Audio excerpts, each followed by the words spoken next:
Ассаламу алейкум. Мен бүгін сіздерге импульсті релені электр шамына қосу сұлбасын көрсететін боламын. Жалпы импульсті реле дегеніміз не? Импульсті релесі бұл, яғни проходной включательді алмастыра алады деген сөз. Яғни импульспен басқарылады.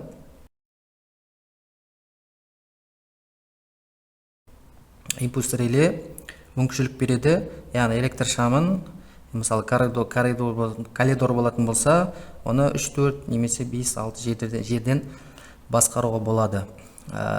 Импульс реленің артықшылығы, яғни аз шығынды талап етеді электр кабелі бойын жүргізген кезде. Кемшілігі бұл бізде, яғни электронды ішінде платасы бар. Яғни қысқа тұйықталу, асқын кернеуден напряжениеға не айтқан кезде чувствительный дейді, жанып кетуі мүмкін, қаупі бар, жоғары басым. Енді бұны қай уақытта жүргізген жалпы тиімді? Мысалы, сіз проходной включательмен екі жерден артық электр шамын басқаратын болсаңыз, 3-4 мысалы, 2 клавишті проходной включательді қолданатын болсаңыз, онда сіз импульсті релені қолданған дұрысырақ болады. Себебі проходной включательге жұмысы көп, жалғауы көп, одан кейін кабель көп шығындаласыз.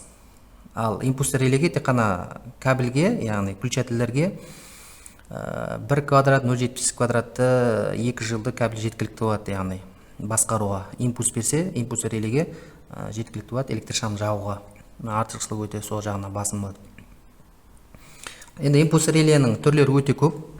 Импульс релені алған кезде біз несіне қараймыз? Параметріне қараймыз. Яғни 230 вольт айнымалы электр кернеуінен есептелген. Контактісі, бізді қосу ажырату контактісі электр шамынан нагрузкаге 16 амперге дейін тоқ күшін өткізе алады екен. 16 ампер тоқ күшін есептелген деген сөз. Бұл жерде, мына жерде бізде яғни график көрсетілген, жұмыс жасау принципін көрсетілген, және жерде жалғау схемасы бар. Жалпы кез келген электр құрылғыларында жалғау схемасы сұлбасы тұрады. Одан кейін екінші түрі бар, бұл да импульс реле. Жалғану сұлбасы да дәл осы секілді. Мынада да сол жалғану сұлбасы бар, минус, яғни n мен 0 мен басқаруға, немесе фазымен басқаруға. Мен сіздерге бүгін мына ек компаниясының несімен, импульс релесімен басқарып көрсететін боламын. Импульс реле бізде электр щиттің ішінде тұрады. Электр щиттің ішінде кабельдерді бөлек тарату қорапшасына, яғни распет коробкаға тартып жүргізбейміз. Бұл жерге баратын импульс релеге баратын кабельдер, включательге баратын кабельдер бірден электр щитқа барады. Яғни одан кейін электр шамына баратын кабель бірден электр щиттен барады тікелей. Схемасын қарайтын болсақ, схемасын танысатын болсақ, бұл жерде бізде фаза L, яғни фаза A1-ге барады. A1 бізде, яғни импульс релеге питание береміз. Одан кейін 0 N A2-ге барады екен. A1 A2-ге контактысына беру арқылы біз A1 A2 контактысын беру, біз импульс релеге қорек береміз, питание береміз жұмыс жасауға. Одан кейін басқару үшін бізде фазамен басқарылады екен.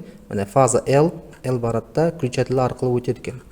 Бұл айтқан кезде бұл жерде включательдер бізде параллель жалғанады.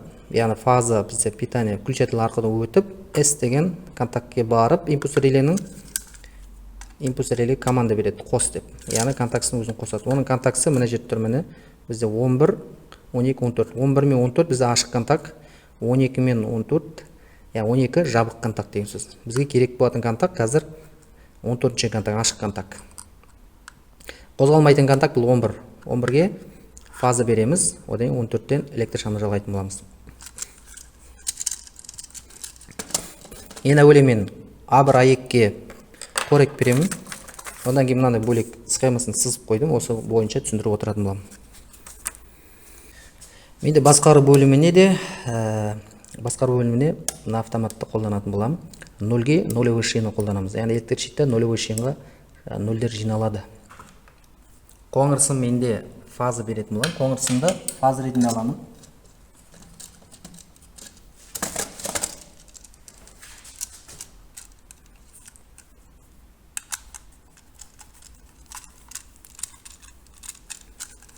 яғни мінекей А1-ды жалғадым,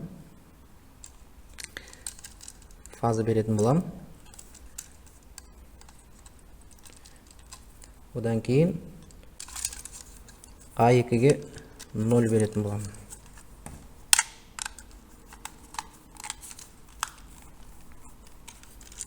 Мінекей осылай жалғайтын болам.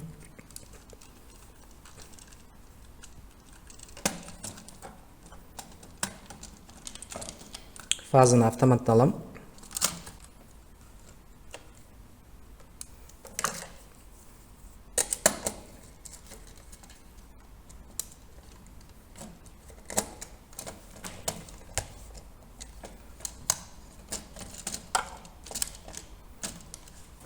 Енді одан кейін А1-ге, А2-ге питание бердік, яғни сымын жалғадық, питание беретін. Одан кейін включатель жалғайтын болам, включательге. Мен включательге мына шлейф ретінде сымдарды жүргізіп қойдым. Сары сымды импульс ретінде аламын, яғни включательге, яғни импульс ретінде баратын қоңыр сым, менде автоматтан келетін фаза сым болады. Сөйтіп көрініп тұру үшін осылай жүргізіп қойдым. Так, бізге фаза беремін, фаза сымын аламын. Ол менде автоматтан аламын. Автоматтан немесе, яғни жүргізген кезде біз қарау керек, сол жақтан немесе оң жақтан электр кабелін электр щиттен тартамыз. Яғни бұл жерде айта кететін жайт, бізде включательдер кәдімгі қарапайым включатель секілді емес банағыда. Бұл жерде включательдің артықшылығы айтайын деген импульсті секілді жұмыс жасайды. Яғни басқан кезде орнына қайтып келеді.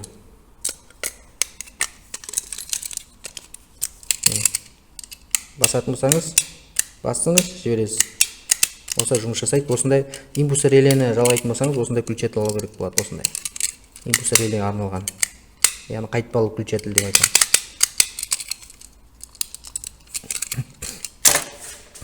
Сол жағынан бастайтын боламын. Яғни 2 жылды кабель керек болады. 2 жылды кабель жүргізесіз.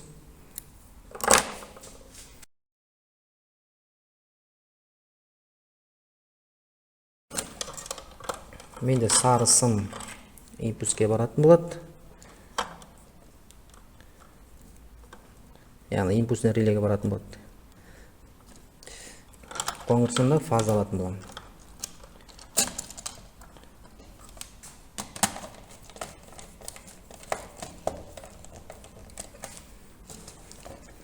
Яғни импульс реленің міне S деген контактісіне мен яғни мына сары сымды жалғаймын.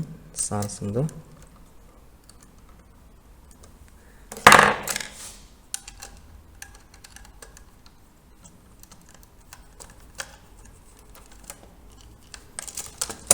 Яғни мен бұл менде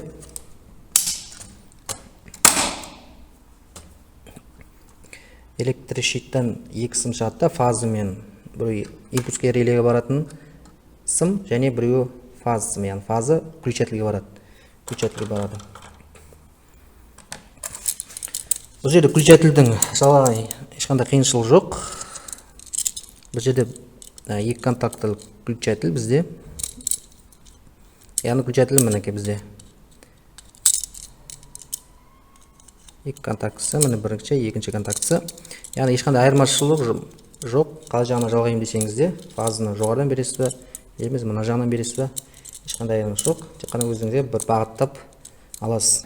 Щиттан кетіп тұрған кабельді сымын аламыз да, қоңыр фаза және мына включательден екінші включательге баратын сымына бірге қатар қосып жалғаймыз.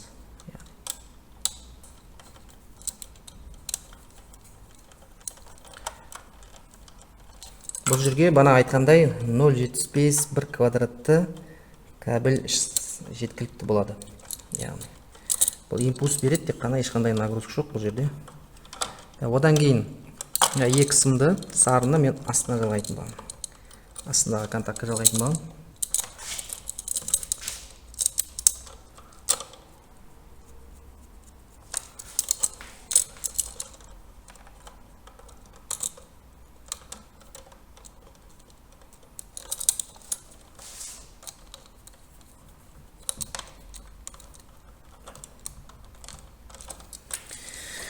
Мінекей, яғни фаза автоматтан келіп тұрған, электр щиттен келіп тұрған фазаны жалғадым. Одан кейін екінші включателге баратын, яғни кабельді бірге жалғадым. Бірге. Астында, үстінде. Яғни шлейф ретінде жалғаймыз. Розеткеге жалғап жүргендей, сол секілді жалғаймыз. Яғни мінекей, мына фаза менде автоматтан келеді, одан кейін мына жерде жалғадым, қоңыр сымды, одан келесі кететін сымға жалғадым. Мына сым менде сары сым, ол менде импульс релеге жалғадым, S-ке жалғадым, контактісі жалғадым. Одан кейін келесі кететін шлейфті жалғап қойдым. Енді мен қазір мына включателін келіп тұрғанда жалғайтын боламын, және мына включательге баратын сымды осылай жалғайтын боламын бірге. Яғни мынаны жалғайым бірге, одан кейін мынаны жалғайым. Яғни мынау менде мына включателден келіп тұр, ал мына сым мына включательге баратын сым. Сол мысалы екі қоңыр сымды алам, яғни екі қоңыр сым менде фазы және екі сары сым, бұл менде импульс релеге баратын сымым. Включательдің барлығы бірдей. Сондықтан мен бұлай жалғайым. Мінекей үстін контакт қосам.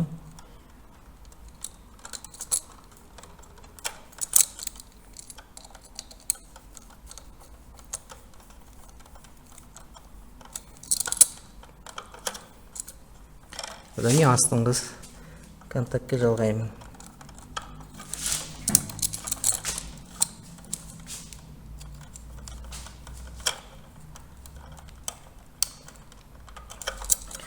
Мінекей жалғадым. Енді оны жинап қорапшаға салайын. Енді мына соңғысы қалды. Оған келіп тұрған қоңыр сымды жалғайын.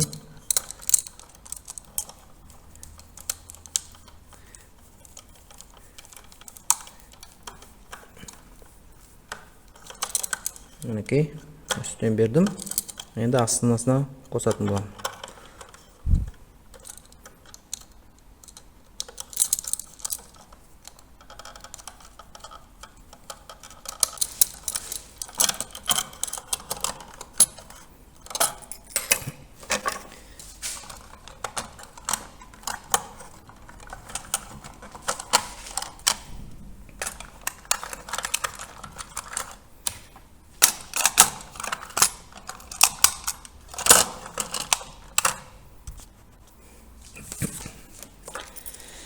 Мінекей, мына схема жалғап болдым. Яғни басқару бөлімін включательді. Енді қалып тұрған, яғни питание бердік А1 А2-ке. Включательді жалғадым.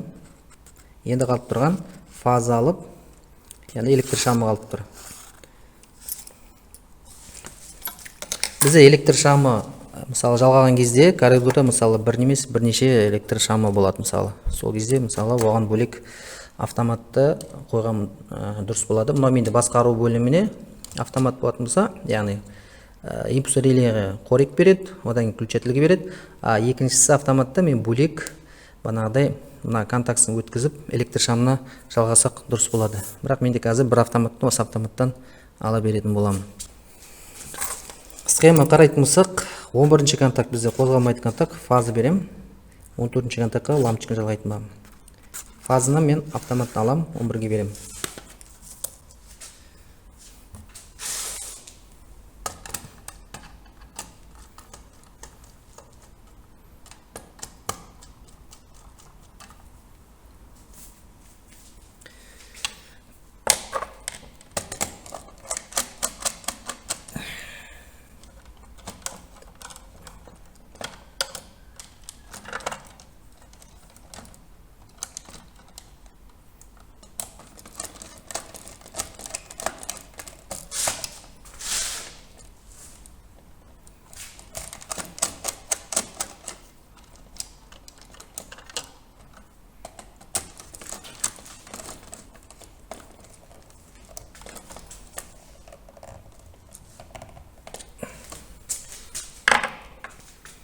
Он бірінші контактқа қосамын.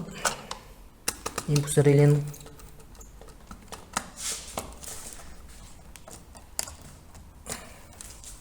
импульс релейдің 11-ші контагына қостым. Енді 14-ші контактан 14-ші контактқа, яғни электр шамына баратын сымды жалғайтын боламын. Яғни 14-ші контактан фаз сым баратын болады электр шамына.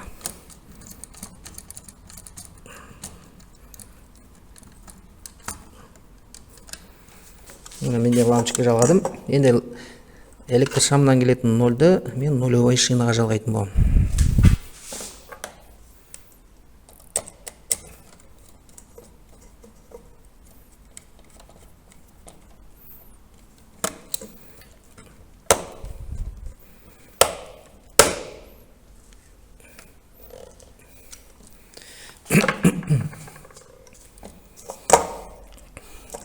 Келесі лампочка жалғайтын болсаңыз, мынадан параллелін алып жалғай бересіз келесі электр шамдарына. Тағы түсіндіріп кетейін. 11-шіге жалғадым, 14-ке электр шамына жалғадым. Одан кейін электр шамына шығатын нольді мен нулевой шинаға жалғадым. Бізде схемамыз дайын болды. Енді қосып көрсетсем болады. Автоматты қосамын. Импульс релейге жасыл свет жанып тұр. Қызыл свет мен включателді басқан кезде жанады, яғни импульс бергенін көрсететін белгі. Включателді басам, жағып та қосты ажырата алады екен. Мына жерден жақсақ, мына жерден өшіре аламыз. Мына жерден қоссақ, өшіре аламыз. Яғни бізде импульс беру арқылы мына включателден. Яғни бізде фаза келіп тұрады әр включателге. Одан кейін бізде кез келген, яғни включателді басқан кезде импульс бізде импульс релейге түседі. Нәтижесінде импульс релей өзінің контактысын, яғни ашық контактысын қосады. Қосқан нәтижесінде бізде келіп тұрған фаза автоматтан импульс релей арқылы өтіп электр шамына барады. Электр шамынан нулей қайтады, электр тоғы айтқан. Осылай жұмыс принципі осылай. Бұл жерде 3 емес 4, 5, 10, 20 включатель айтқан кезде жалғай берсеңіз болады. Бұл импульс релейдің артықшылығы осы жерде. Проходной включательден қарағанда. Егер де видеороликті соңына дейін қараған болсаңыздар, лайк басып, арнаға тіркеліп кетеміз. Сау болыңыздар.